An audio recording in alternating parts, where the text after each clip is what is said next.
5. É uma questão de tempo. O número mágico 60. É vital saber quanto tempo você tem. Ouvi uma voz distante no meu ouvido. Antes de começarmos esta sessão, vamos passar pela ata da última reunião. David, pode confirmar para mim que você fará as atas da reunião de hoje com imenso prazer? Senhor presidente, eu só queria que isso acabasse logo. A nossa obsessão global por reuniões não está nos custando minutos. Está tirando horas do nosso dia, dias da nossa semana e semanas do nosso ano.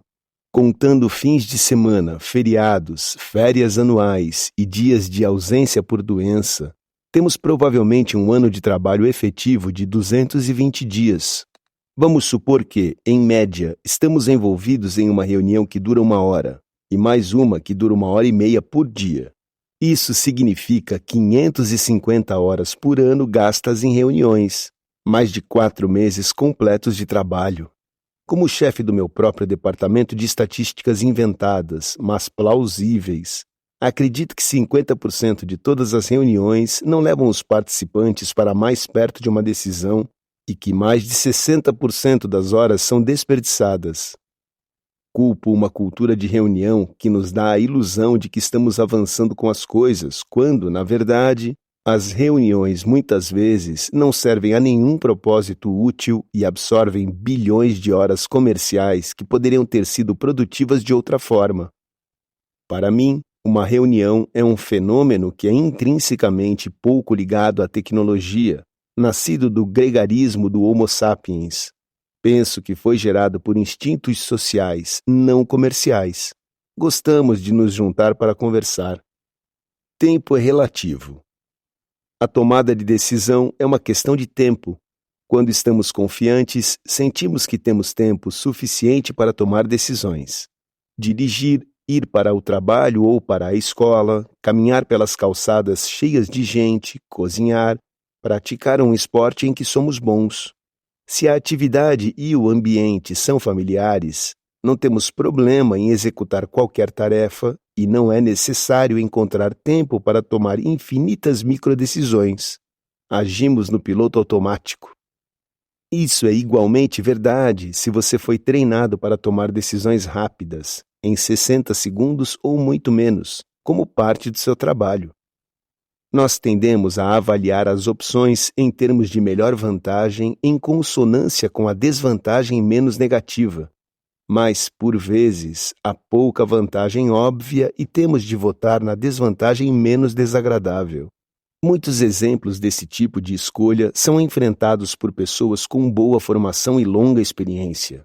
Soldados, policiais, médicos, socorristas, tripulações de barcos salva-vidas, enfermeiros de triagem, etc. Frequentemente, há muito pouco tempo para pensar e absolutamente nenhuma chance de intelectualizar. Mas o fato de esse tipo de decisão ter de ser tomada rapidamente não o torna menos difícil. Contudo, se você tem uma reunião de 1 hora marcada, pode planejá-la com antecedência para torná-la o mais produtiva possível. O planejamento antecipado é ainda mais prático se o tempo de projeto for de 60 horas, 60 dias ou 60 semanas. Os últimos são projetos maiores, mas que abrem mais espaço para falhas. Com períodos de tempo mais longos, há tempo para planejar. No entanto, o projeto não funcionará a menos que haja uma mistura de pensamento linear e lateral e que haja uma boa gestão do andamento. Também é útil traçar o perfil dos membros da equipe para garantir que a equipe seja complementar e funcional. Ouvir capítulo 6. Kevin Murray, presidente da Bell Pottinger, escreveu um livro chamado The Language of Leaders, 2011. Ele entrevistou 60 CEOs e presidentes e os pressionou para saber mais sobre seu estilo de comunicação. Ele acabou com cerca de 500 mil palavras de transcrição e marcou as palavras mais usadas, das quais as mais comuns foram velocidade e agilidade. São pessoas na posição afortunada de poder invocar exércitos de tenentes. Eles têm acesso a todos os recursos, dados e inteligência que o dinheiro pode comprar. Mas, ainda assim, acreditam que velocidade e agilidade são cruciais. Na tomada de decisão, assim como no resto de suas vidas empresariais, o tempo é crítico. 60 segundos ou menos. A rápida tomada de decisões é resultado de treinamento e experiência, seja uma questão de vida ou morte ou apenas rotina. De soldados a bombeiros, de controladores de tráfego aéreo a enfermeiros de triagem, da polícia aos árbitros de futebol. O tempo é um luxo que simplesmente não existe. Paddy Eckersley me contou sobre uma ocasião quando era capitão da Saudi Airlines. Abri a porta da cabine do piloto e entrei nela. E claro que estava um caos absoluto. Havia um alarme tocando, luzes vermelhas piscando e, Deus, ele estava saindo do lugar dele e dizendo: sente-se aqui. E eu pensei, bem, há muito barulho. A primeira coisa a fazer é parar o barulho do alarme. Ele estava voando como passageiro de Jeddah a Casablanca, quando um motor de bombordo explodiu e o outro pegou fogo. O chefe dele estava pilotando o avião e chamou Paddy para a cabine de pilotagem para assumir o comando. Paddy lidou muito bem com a emergência porque foi meticulosamente treinado. Isso é o que acontece a todos de quem se espera decisões rápidas, tomadas em segundos ou menos. Um soldado entrevistado em uma estação de rádio sobre as ações que lhe valeram uma cruz militar disse que todo o treinamento simplesmente foi ativado. 60 minutos. O tempo médio de uma reunião. Podemos simplificar a tomada de decisão de negócios se tomarmos as reuniões superprodutivas. Os numerosos slots de 60 minutos que temos em nossos horários diários e semanais merecem mais atenção e planejamento, e ter resultados muito mais úteis do que muitas vezes é o caso. Meetings, Bloody Meetings, título de um vídeo de treinamento da Video Arts, estrelado por John Cleese, 1976. Trata-se de um programa de treinamento memorável que ridiculariza reuniões inúteis e mal geridas. Ainda está lá no YouTube e, infelizmente, continua igualmente relevante. 60 horas ou mais. A fórmula vencedora. Lembrar que se trata de uma jornada, não de um único passo. Mapear um processo de decisão e gerenciá-lo ao longo da vida de um projeto. Muitas vezes, projetos significativos começam como uma questão a ser analisada durante o fim de semana, ou quando lhe é dado um resumo na segunda-feira e o chefe diz: vamos falar sobre isso na quinta-feira, depois que eu tiver a oportunidade de pensar nisso. Em todas as organizações, é preciso haver processos que proporcionem uma avaliação adequada para decisões grandes, mesmo que não haja tempo para fazer todas as consultas necessárias, com oportunidade limitada para analisar os dados disponíveis e sem possibilidade de fazer qualquer nova pesquisa. O intervalo de tempo de 60 horas é geralmente longo o suficiente para se ter uma visão, mas insuficiente para tomar uma decisão firme. A emergência de Paddy Eckersley, que foi tanto um desafio de 60 segundos quanto de 60 minutos. Então, fui sentar-me atrás, no andar superior. Não queria ficar lá na frente porque tinha de fazer o voo de regresso. Precisava descansar. Meu chefe, o capitão sênior, queria passar algumas noites em Casablanca, portanto, ele não precisaria voltar com o voo. Essa era a ideia dele. Conforme estávamos iniciando a decolagem, houve um estrondo alto e o avião meio que sacudiu. Eu pensei, algum pneu arrebentou. O avião estava carregando muita carga, muito peso, combustível e estava lotado de passageiros. Depois ouvi o intercomunicador. Paddy, venha à cabine do piloto. Pensei, o que está acontecendo? Então levantei-me, claro, pois era meu chefe quem estava chamando, e eu pensando em tudo isso ao mesmo tempo. A porta da cabine do piloto fica trancada na decolagem e aterrissagem, mas eu a abri e entrei na cabine. Há um alarme de aviso que soa quando há um incêndio ou algo de errado no motor. Desse modo, eu me inclinei, cancelei o alarme e disse a ele: por que você quer trocar de lugar? E ele disse: sente-se aqui. saiu e passou por mim. Meu Deus, isso é errado. Não se pode mudar de comando em uma emergência, e eu não sabia o que se passava. Portanto, sentei no assento e afivelei o cinto. O primeiro oficial, um norte-americano, estava pilotando a aeronave àquela altura, porque meu chefe tinha acabado de sair de seu assento. Reparei que ele estava virando à direita. Em Jeddah, tínhamos 3 pistas de aterrissagem. À esquerda estava o mar e à direita as montanhas. Ainda estávamos subindo a cerca de 300 ou 400 pés. Eu lhe disse: tenho o controle, declare uma emergência. Eles sequer tinham declarado uma emergência ainda. Fiz uma varredura rápida e vi que eu não tinha nenhuma indicação de 2 motores no lado esquerdo, que pareciam estar mortos. E estava muito difícil controlar o avião, porque os flaps estavam abaixados cerca de 15 graus. Eles não passavam disso. Então, eu disse ao engenheiro de voo, outro norte-americano, para começar a despejar combustível. Quando dei por mim, o capitão sênior estava de volta à cabine atrás de nós, vendo o que se passava. Ele disse: você não pode jogar combustível fora. Está despejando sobre o Royal State Palace. Eu respondi: olha, não quero saber, despeje. Você sabe que estamos muito pesados, não podemos subir, só temos 2 motores. Como não tinham declarado uma emergência, a torre não sabia o que se passava. As pessoas na torre disseram depois que estavam vendo nosso avião virando à direita e que tinham ouvido o estrondo. Elas conseguiam ver a fumaça, então sabiam que havia um problema. Dessa forma, quando coloquei os fones de ouvido, ouvi o homem da torre dizer: ok, faça o que tiver de fazer, declare uma emergência. Qual é a emergência? Eu declarei: 2 motores estão pifados. Dos 4 motores à esquerda, o motor número 2 tinha mais ou menos explodido. O que tinha acontecido era que a turbina principal tinha se expandido e tocado nas paredes laterais da carcaça do motor, o que causou a sua desintegração em 3 partes. Uma parte tinha entrado na fuselagem logo abaixo dos passageiros de primeira classe, no porão de carga. Um segundo tinha entrado na fiação que percorre a borda dianteira da asa e que leva todas as informações dos diferentes motores para a cabine do piloto. E outros pedaços menores tinham entrado no motor número 1.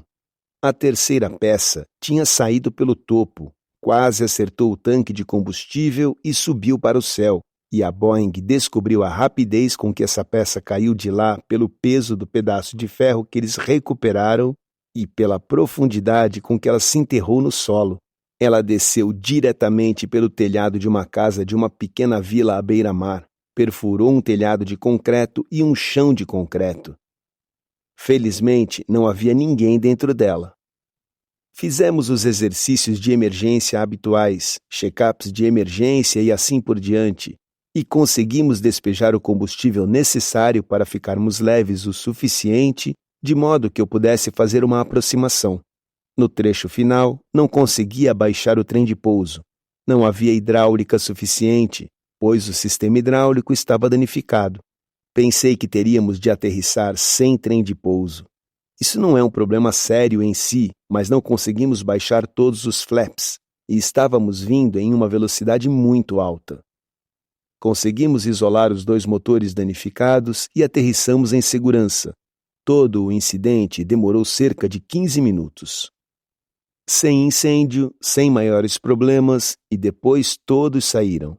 Já em terra, disseram-nos para não sairmos da cidade e assim por diante, pois haveria um inquérito. Quando subi as escadas, vi que o buraco era tão grande que era possível colocar meu corpo inteiro no buraco da asa. Por alguma razão, a peça não atingiu o tanque de combustível. Caso contrário, tudo teria explodido em uma grande bola de fogo.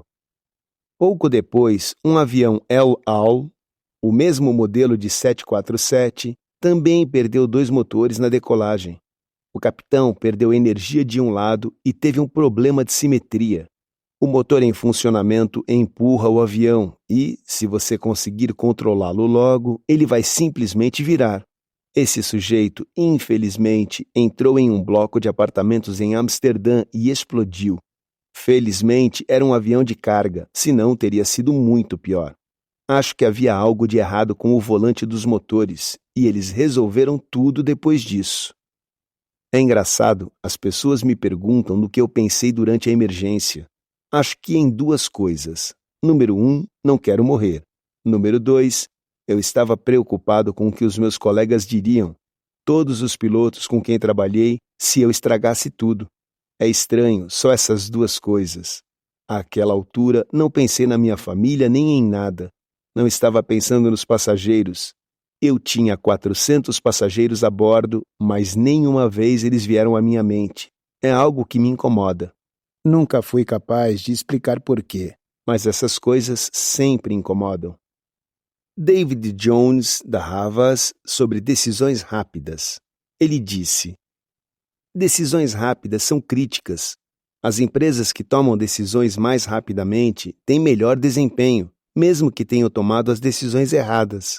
Porque, na verdade, eles fazem o necessário para corrigir a situação posteriormente de maneira mais rápida do que as empresas que ficam paradas. A velocidade da tomada de decisão é absolutamente crítica. Uma tomada de decisão que eu achei que representou bem isso foi durante o escândalo Galiano com Christian Dior. O presidente, Sidney Toledano, agiu no segundo em que a coisa do Galiano surgiu. Ele o demitiu imediatamente, em vez de ficar sentado pensando: bem, ele é um grande e famoso designer de moda. Podemos precisar dele. Vamos ver como a coisa toda vai correr. Ele simplesmente agiu e disse: não toleramos um comportamento assim na nossa empresa. Ele, Galiano, está despedido. Ele está fora e fim. É necessário responder instantaneamente nos dias de hoje, porque realmente estamos em um mundo em que as coisas acontecem em tempo real. Penso que, na tomada de decisão, você deve definitivamente usar fatos e dados, mas não espere até que você tenha 100% dos dados. Simon Culver, da Love Film, fala das decisões rápidas e de como elas podem ser importantes.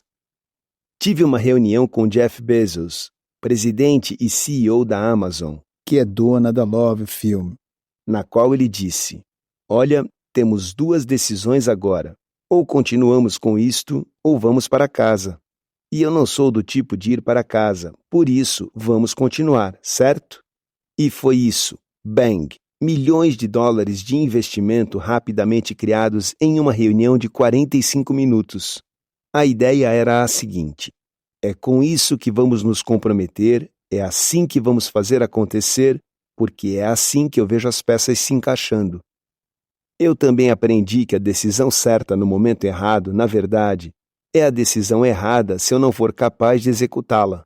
Em 2005, lançamos um serviço de download digital que não era um serviço de streaming. 1/3 de todas as pessoas que baixaram o serviço ligaram para o atendimento ao cliente porque tiveram uma experiência ruim. Foi uma grande ideia no momento errado. A infraestrutura de banda larga não acompanhava, a tecnologia não acompanhava, os PCs das pessoas não acompanhavam. Em qualquer organização, é preciso ter uma estrutura clara para entender como as decisões são tomadas e, portanto, quais são os graus de liberdade para cada gerente, para que eles possam se sentir confiantes. Se você não fornecer essa estrutura e a organização interna for uma espécie de miscelânea política de tomada de decisão, nunca haverá eficiência. Grandes corporações norte-americanas bem-sucedidas tendem a ser dirigidas por uma ou duas pessoas que tomam as decisões. Eles, então, mantêm um contingente de pessoas inteligentes que os ajudam a tomar as decisões para que eles possam ser muito rápidos e muito decisivos no que fazem. Há um certo número de dirigentes norte-americanos plenos e seniores que são incrivelmente inteligentes. Aqueles que estudaram na Ivy League, pessoas com MBA. Eles provavelmente tiveram uma das melhores educações em negócios em geral e ficam confortáveis em níveis plenos e seniores dentro de grandes organizações, rodando os dados e usando-os de uma forma que os gestores europeus não fazem. Você sabe como é. O gerente europeu estereotipado que pensa: eu cheguei a esse nível, eu não preciso mais perder tempo verificando os dados. Nas empresas norte-americanas, o foco nas métricas e a transparência em torno delas e da tomada de decisão é absolutamente crítico. Os gerentes entendem exatamente o que está acontecendo e têm uma enorme curiosidade intelectual sobre o porquê. Tenho pessoas muito boas à minha volta. Podemos ser igualitários e todos arregaçamos as mangas para botar a mão na massa. Podemos ver os dados juntos. Podemos fazer com que aconteça. É assim que a tomada de decisão funciona em empresas norte-americanas maiores com as quais trabalhei, e é a mesma coisa em todas elas. Tudo isso torna os norte-americanos tomadores de decisão rápidos e eficazes, o que é importante em geral, especialmente nas decisões que envolvem pessoas, quando é preciso agir rapidamente. Daniel Topolsky, o treinador de remo, sobre o porquê de ele suspeitar de decisões rápidas. O meu papel como treinador envolve a tomada de decisão com base em evidências. Algumas das evidências eu basicamente criei por meio da configuração de testes, cronometragem e assim por diante. Também criei o teatro por meio do qual as evidências podem ser apresentadas. O tempo todo você está tentando construir a confiança do seu grupo e a própria confiança deles em si mesmos para darem o seu melhor. Você está dando-lhes a arena em que a motivação pode florescer e se desenvolver, mas cabe a eles provar o que valem. O meu processo de tomada de decisão se baseia na experiência que tenho com essas pessoas e todo o meu histórico do passado. Quanto mais tempo você estiver em uma área, mais informada será a sua decisão. Partilhei 2 pensamentos com Daniel: a armadilha da decisão antecipada e o conceito de as decisões serem jornadas. Concordo. Grandes decisões complexas, têm de ser jornadas. Não podem ser apenas um ponto no tempo. De certa forma, eu gosto que as decisões sejam quase tiradas das minhas mãos. Gosto que as decisões surjam da experiência que estamos vivendo, em vez de eu ter de tomá-las. Acho que as pessoas que tomam decisões rápidas, muitas vezes, tomam a decisão errada porque encaram aquilo como um momento no tempo. Elas não dão tempo para as decisões se desenvolverem. Você pode querer tomar uma decisão diferente mais adiante, mas a questão é: quando é que você toma a decisão? Quero dizer, você pode ficar dizendo que ainda é muito cedo e, no final, não tomar a decisão. Eu não fico aborrecido por não ser um tomador de decisão rápido, mas posso tomar decisões rapidamente quando tenho uma reação instintiva. Não faço listas de prós e contras, mas gosto de ter um bom palpite sobre algo estar certo ou não. Por isso, procuro aconselhamento e não me envergonho de pedir conselhos às pessoas, de conhecer suas ideias e de fazer um esforço conjunto na tomada de decisão. Porque muitas das coisas que foram escritas sobre a tomada de decisão terminam na parte em que a decisão é tomada, sendo que não há uma decisão importante cujo verdadeiro teste ácido não seja a implementação e o que se aprende com ela. Um momento de indecisão. É um clichê. Um momento de indecisão lhe custou a chance de uma vida. Se você é alguém cuja vida profissional é julgada por suas ações e reações sob pressão, Forças Armadas, serviços de emergência, dirigir ou pilotar, ou mesmo árbitro de futebol, você é treinado para evitar momentos de indecisão. Se for uma questão de vida ou morte, ou se parecer que é uma questão de vida ou morte, com 50.000 espectadores gritando com um árbitro, você simplesmente não pode se dar ao luxo de ser indeciso. Mesmo usando a tecnologia, um quarto oficial ou o que quer que seja para verificar a situação, ainda conta como uma decisão, assim como pedir uma opinião a um colega de equipe. Mas você não pode adiar a decisão por mais tempo do que o necessário para verificar algo ou pedir opiniões. A indecisão nessas circunstâncias pode ser figurativamente ou mesmo literalmente fatal. Entretanto, para o resto de nós, em situações em que há tempo para considerar e pensar sobre as coisas, um momento ou 2, ou mesmo 1 hora ou 3, ou um dia ou vários, não fará mal nenhum. Não tome uma decisão até que esteja pronto. Siga a lista de verificação familiar. Temos a certeza de qual é a oportunidade ou o problema? Sabemos como vamos capitalizar ou resolver isso? Esta é uma tarefa para eu resolver sozinho ou é uma tarefa de equipe? Temos a equipe certa trabalhando no caso? Há dados e informações suficientes? Podemos conseguir mais se for preciso? Já exploramos todas as opções significativas? Já vimos as vantagens e desvantagens de cada uma?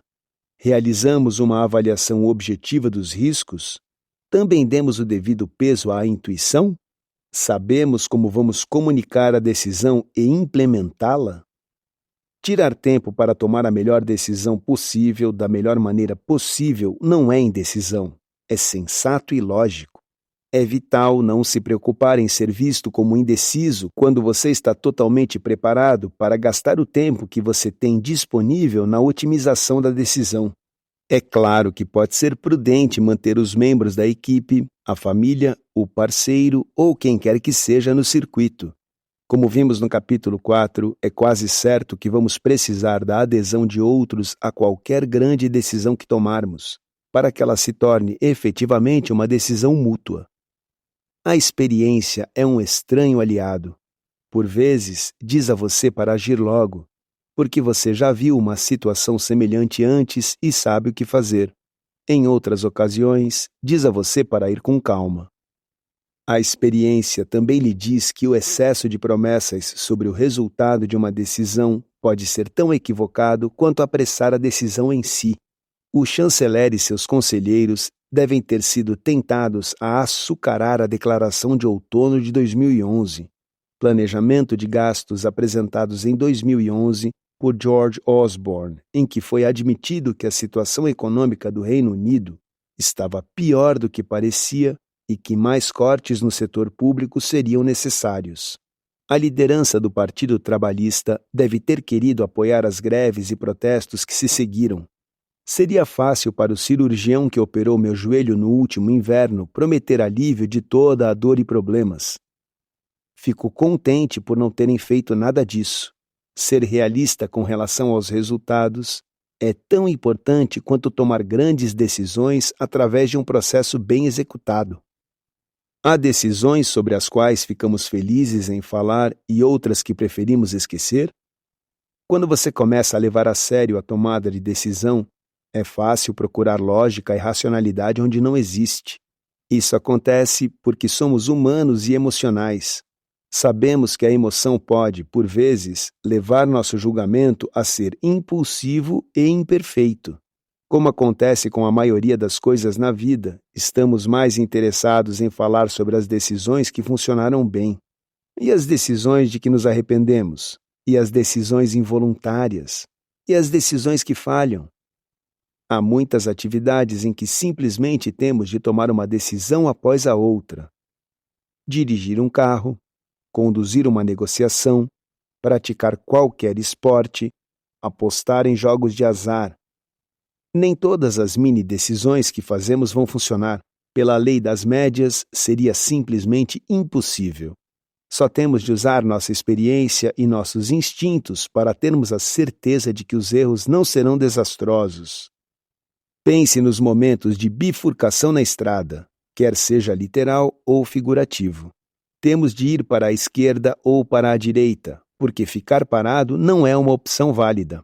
Muitas vezes não há evidências suficientes para continuar. Não nos tornamos uma pessoa má de repente por fazermos escolhas erradas. Viajar é tanto uma grande analogia para a vida quanto uma fonte de excelentes exemplos dos perigos da tomada de decisão. Todos já passamos por situações como estar a caminho de uma reunião e ter o voo adiado, o trem chegar atrasado ou ficar preso em um engarrafamento por algum acidente na rodovia. Pelo menos, temos comunicações móveis hoje em dia, o que ajuda. Porém, nesses cenários, precisamos decidir. A reunião deve continuar sem mim, nós? Devemos pedir que a reunião seja adiada até chegarmos? E quando será isso? Ou devemos sugerir que a reunião seja reagendada? A última opção é contra a cultura, algo remanescente da mentalidade de o show deve continuar, mas, às vezes, é o melhor caminho. Nestas circunstâncias, não é possível não tomar uma decisão. Atraso, procrastinação ou um período em cima do muro podem funcionar bem em um projeto de longa duração, mas não em qualquer tipo de crise. Converse com tomadores de decisões profissionais de curto prazo, pilotos, bombeiros, profissionais dos serviços de emergência. Você tem de tomar uma decisão. Mesmo com o tempo muito limitado, ainda é melhor fazer um cálculo instantâneo de recompensa-risco. Todos os decisores qualificados instintivamente evitarão a tentação de maximizar o lado positivo, se o lado negativo potencial for realmente ruim. Nem sempre há tempo para resolver o problema antes de tomar uma decisão. Às vezes, você ainda não saberá qual é o problema, muito menos terá uma solução pronta. Lembre-se de que ser um tomador de decisões é um modo de vida, e a vida não é perfeita. Às vezes, a decisão que você toma não se sustenta. O importante a ser lembrado é que você precisa ser capaz de se erguer novamente e lutar para vencer mais um dia. Certamente a tecnologia facilitou as grandes tomadas de decisões, não é? Basta olhar para todas as ajudas artificiais que agora tomamos como garantidas. Celulares onipresentes e outros dispositivos portáteis que garantem que todos estejam acessíveis 24 horas por dia, 7 dias por semana. Notícias instantâneas em inúmeros canais de transmissão, no celular, na rua, nos transportes e áreas de recepção. Serviços de e-mail e mensagens, bem como linhas telefônicas para acelerar a comunicação com colegas e associados. Vídeo e teleconferência, Skype, redes sociais, a vastidão da internet que acelerou demais a investigação e tornou redundantes as bibliotecas e os serviços de informação. Então, por que tantas pessoas, tanto em suas vidas profissionais quanto nas pessoais, erram tantas vezes e de tantas maneiras tão diferentes? Meus leitores regulares sabem que eu deposito uma culpa considerável no nosso compromisso com a cultura de reuniões, que nos dá a ilusão de estar adiantando coisas que na verdade não estamos. É irônico que a tecnologia nos tenha dado agora o sistema automatizado de convites que institucionalizou ainda mais as reuniões. Mas a reunião não é o único vilão da peça. Aqui estão outros 5 candidatos. Chamadas em conferência, sem vídeo, catastroficamente defeituosas quando você tem mais de 4 participantes ou quando as pessoas na chamada não se conhecem. Linguagem de e-mail, limitada, propensa a sobreposições emocionais e irracionais e pode facilmente provocar respostas rápidas demais e mal orientadas. Também é fácil darmos a impressão de que estamos trabalhando quando estamos simplesmente trocando e-mails. Facebook e Twitter, potenciais desperdiçadores de tempo e narcisistas, a menos que usados com parcimônia, tiram o foco das pessoas do problema real muito mais vezes do que incitam a revolta contra as coisas certas. A tendência de telefonar e enviar mensagens de texto às pessoas que não estão com você, em vez de se envolver com as pessoas que estão. A falta de confiabilidade de tantos dados que suas pesquisas podem oferecer. Isso pode acontecer, como diz Simon Hall, da Save Friends, fundador da BHWG, porque é muito fácil distorcer e enviesar informações por razões comerciais.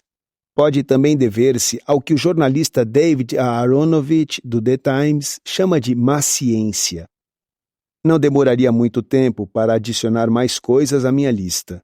Estaríamos perdidos sem nossas ferramentas inteligentes, mas estou longe de estar convencido de que a tecnologia, de um modo geral, tenha avançado à causa da tomada de melhores decisões. Apagão.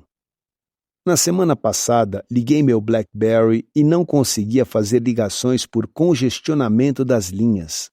Depois disso, a banda larga do hotel não funcionou. Temos tido cortes de energia recentemente. A situação de seca aumenta o espectro de restrições de água. Suponha que um dia isso, e coisa pior, aconteça, de maneira permanente. Sem chamadas, sem mensagens de texto, sem e-mails, sem internet, sem conectividade. Os novos edifícios altos de Londres seriam inúteis sem eletricidade. o muito criticado sistema de transporte público seria ainda menos impressionante. O que faríamos? Como poderíamos trabalhar? Conseguiríamos passar um dia que fosse? E o dia seguinte? Tornamo-nos completamente dependentes da tecnologia? Isso importa? Sim, acredito que sim. Importa muito. Fomos criados para sermos autossuficientes, para ficarmos bem por nossa própria conta, lendo livros, trabalhando em bibliotecas, falando com as pessoas que estão lá na sala conosco, não com as que estão do outro lado de um telefone. Olhe para os passageiros de seu voo quando o avião pousar, comunicando compulsivamente a seus colegas e amigos mais próximos e queridos o que eles já sabem. O avião acabou de pousar em Nova York, Milão ou onde quer que seja. Agora, se tivessem sido desviados para Monróvia ou se estivessem tentando chegar a Paris de barco salva-vidas, isso sim valeria uma chamada. Eu estava discutindo isso com minha amiga Fefa Romano e ela me disse para ler O Último Homem Americano, de Elizabeth Gilbert. Eu comprei um e é extraordinário. É a história de Eustace Conway, um David Crockett. David Crockett foi um político, militar e caçador estadunidense que viveu entre os anos de 1786 e 1836 e que ficou famoso por sua extraordinária precisão no manuseio de armas, tendo virado uma espécie de figura antológica na cultura norte-americana. Da vida real, vivendo em uma tenda e comendo apenas o que ele pode matar e coletar com as próprias mãos. Nunca pensei que quisesse pregar um esquilo a uma árvore ou limpar meu traseiro com folhas, mas é muito melhor do que ficar frustrado por ter perdido todos os contatos porque derrubou seu smartphone de uma mesa de cabeceira em um tapete fofo em Istambul. Você não veria Eustace se preocupando com a falta de conectividade. Também acabei de ler um excerto do novo livro de Lady Greenfield, ID, The Quest for Identity in the 21st Century. Ela está convencida de que os jogos de computador podem afetar a função cerebral e aumentar as chances de desenvolver transtorno de déficit de atenção e hiperatividade, TDAH. Ela escreve sobre os perigos de perseguir o puro prazer e se preocupa com os jovens. É bastante claro que o mundo bidimensional baseado em tela, no qual tantos adolescentes e um número crescente de adultos escolhem habitar, está produzindo mudanças de comportamento. Os intervalos de atenção são mais curtos, as habilidades de comunicação pessoal estão sendo reduzidas e há uma redução acentuada na capacidade de pensar de forma abstrata. A tese central de Susan Greenfield é que nossos cérebros maleáveis podem ser afetados adversamente por dispositivos eletrônicos e drogas farmacêuticas. Ela é uma autoridade da área em assuntos como a doença de Parkinson e de Alzheimer, e está muito preocupada com a incidência alarmantemente mais elevada de ambas. Talvez haja um meio-termo. Seria certamente melhor não estarmos tão dependentes dos computadores e dos dispositivos de comunicação. Os problemas potenciais não são apenas pessoais. Você já parou para se perguntar quanto tempo todos nós levamos escrevendo e-mails? Eu rejeito o Facebook, mas posso entender o quão importante ele se tornou na vida das pessoas. Eu tuito, envio mensagens, passo mais tempo olhando para as telas do que para a cara das pessoas. Os problemas também afetam negócios e carreiras. É possível hoje em dia se manter em um cargo profissional, gerencial ou acadêmico, sem entregar soluções em Word, PowerPoint ou Excel? Os problemas também são estratégicos. O Ocidente está obcecado com a busca do Irã de aumentar seu poder nuclear. Quem quer que saia vencedor da atual luta política em Teherã, Ahmadinejad ou Khamenei, poderia criar muito mais problemas para Israel ao derrubar ou bloquear os satélites de comunicações. O aparentemente indestrutível presidente Putin poderia paralisar a Europa da mesma forma. Estou longe de querer aprender a viver de carne de esquilo ou de querer cancelar a banda larga e o papel higiênico, mas vou levar mais a sério o nosso vício. Do jeito que estamos indo, não vai acabar bem. Talvez haja aprendizado no marketing.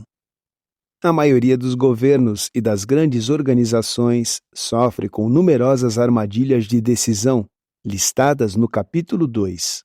Mas vamos destacar o fracasso em grupo e a sobrecarga de informação. Preocupa-me o número de empresários e funcionários seniores Que não compreendem que a velha era do comando e controle terminou para sempre com o acesso universal à internet. É aqui que os profissionais de marketing podem ajudar. Tivemos de lidar com uma mudança dramática no poder e na influência dos proprietários das marcas sobre os consumidores. Entendemos que as pessoas agora são mais poderosas do que as empresas.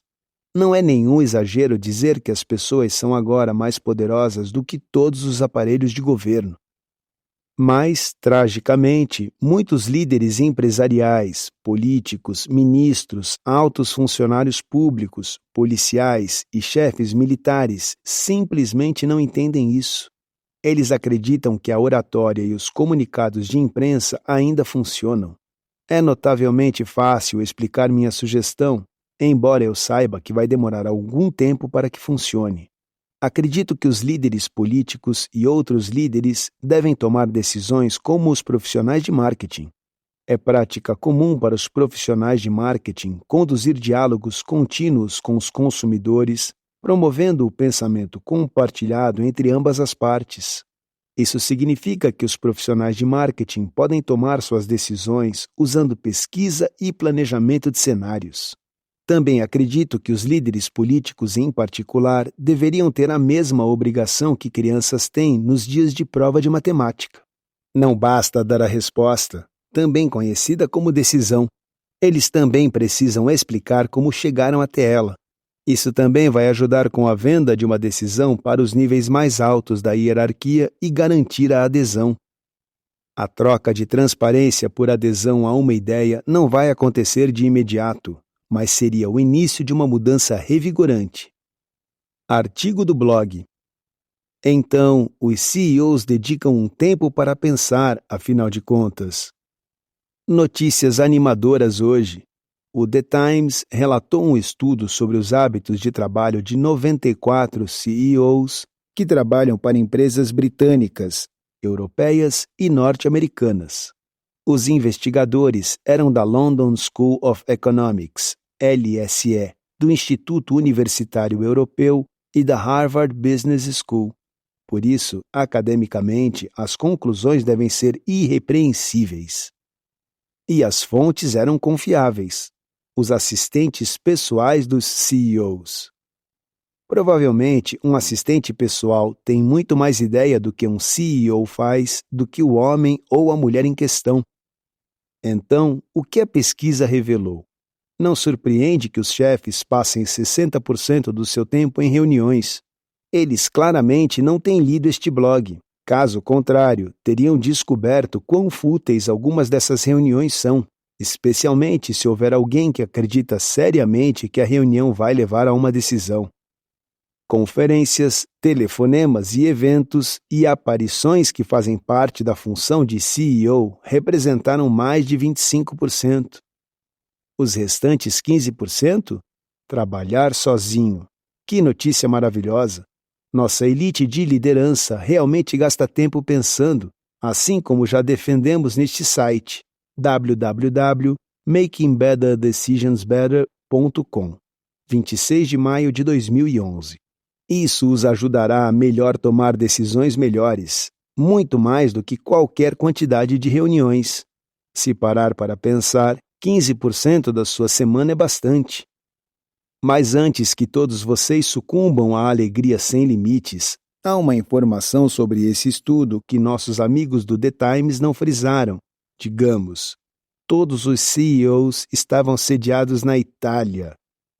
Esse estudo significa que todos os CEOs em todo o mundo também passam 15% do tempo sozinhos em seus escritórios? Não há evidências até aqui. Os pesquisadores precisam ampliar seus horizontes e verificar os padrões de trabalho em Londres, Paris, Detroit, etc. Uma interpretação mais interessante das conclusões seria a de que isso explica, de alguma forma, Por que razão, nos últimos anos, as empresas italianas têm feito um bom trabalho e, na verdade, por que tantas empresas olharam para os italianos em busca de pessoas para preencher os cargos de topo? Precisamos agora de dados comparativos provenientes de outros locais. Podíamos até postular uma fórmula. 15% ou mais de tempo trabalhando sozinho é altamente positivo, enquanto menos de 15% é preocupante e pode levar a um pior desempenho. Só mais uma coisa na pesquisa me preocupou. Aparentemente, os consultores ocupavam quase 1 hora por dia das reuniões. No entanto, os CEOs consideravam esta atividade em grande parte improdutiva. Espero que esse pensamento sedicioso não se espalhe para além de Milão e Roma. Por que as reuniões são tão frustrantes? As reuniões são pauta na ciência da decisão porque supostamente deveriam ser o fórum de discussão e decisão, mas muitas vezes a discussão é inconclusiva e nenhuma decisão é tomada. Aliás, alguma vez alguma decisão já foi tomada? Ou estamos vivendo em uma era em que as reuniões se tornaram inúteis? Uma das vantagens de estar no mundo dos negócios há algum tempo, vou admitir, desde 1965, é que posso fazer algumas comparações. A minha impressão é que as coisas estão muito piores agora. Vou apresentar 2 teorias e esboçar um pano de fundo para cada uma delas. Aliás, tenho a sensação de que ambas as teorias saíram diretamente de um manual de instruções da economia comportamental, parte negativa. Em cada caso, o fator comportamental provém de pessoas com menos de 30 anos. Mas, infelizmente, ele é copiado bem acima na escala de idade, embora, curiosamente, não em todos os países e culturas. Teoria 1. O comportamento e as boas maneiras têm se deteriorado a ponto de muitos no local de trabalho terem estilos pessoais que são tão mordazes e não cooperativos que estão inaptos a participar de qualquer forma reconhecida de debate construtivo. Sem exagerar com generalizações, não acredito que tenhamos que olhar muito além de programas de TV como O Aprendiz, Come Dine With Me ou mesmo Question Time, para vermos evidências do que estou falando. O jornalismo apelativo transformou os ataques diretos e as interrupções em lugar comum. A glorificação da ambição descarada e da agressividade em programas como O Aprendiz dá licença aos jovens empresários para se comportarem de forma rude e egoísta. Coloque algumas pessoas em posições opostas numa situação e os produtores dão um jeito de fazer o circo pegar fogo. Um diretor de casting à procura de um Gengis Khan teria um dia desafiador. Não acredito que Gengis tenha passado muito tempo em uma távola redonda arturiana. Não estou convencido de que o próprio Arturo tenha feito. Teoria 2. Muitas pessoas hoje parecem estar mais felizes falando ao telefone, enviando mensagens de texto, e-mails ou interagindo em redes sociais do que realmente encontrando alguém ao vivo. Esse é um desdobramento mais recente. A capacidade quase universal de teclar e publicar o próprio material deu à classe de 2011 mais confiança nas suas opiniões e mesmo nas suas marcas pessoais. A interface remota tornou-se a forma preferida de interagir com outras pessoas. Muita oportunidade para conversar e ouvir, basicamente 50% do tempo das pessoas online, na verdade. E você pode escolher parceiros de bate-papo compatíveis em termos de personalidade e interesses. Em comparação, uma reunião de, digamos, 10 pessoas em uma sala de conferências é uma perspectiva muito menos atraente. Há todos os tipos de desvantagens em comparação com um chat entre apenas 2 pessoas.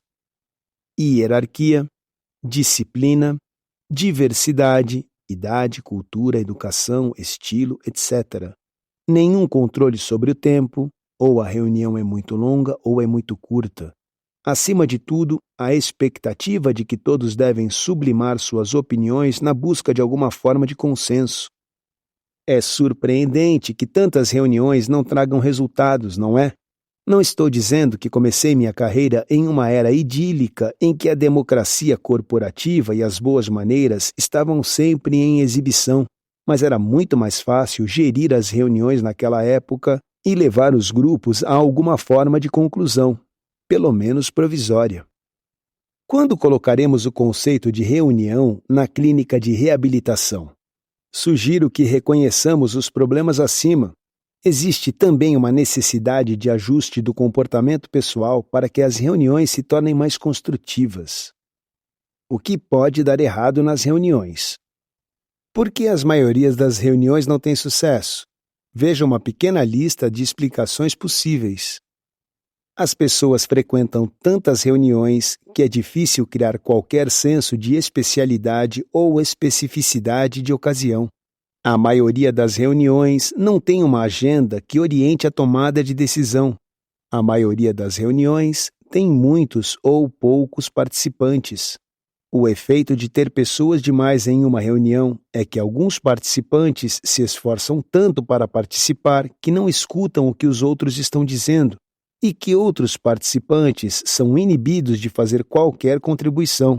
Meu amigo Mark Williams foi recentemente eleito para o Comitê Geral do Marylebone Cricket Club, MCC, uma das mais prestigiadas posições no cricket. Perguntei-lhe como ele conseguia influenciar as coisas.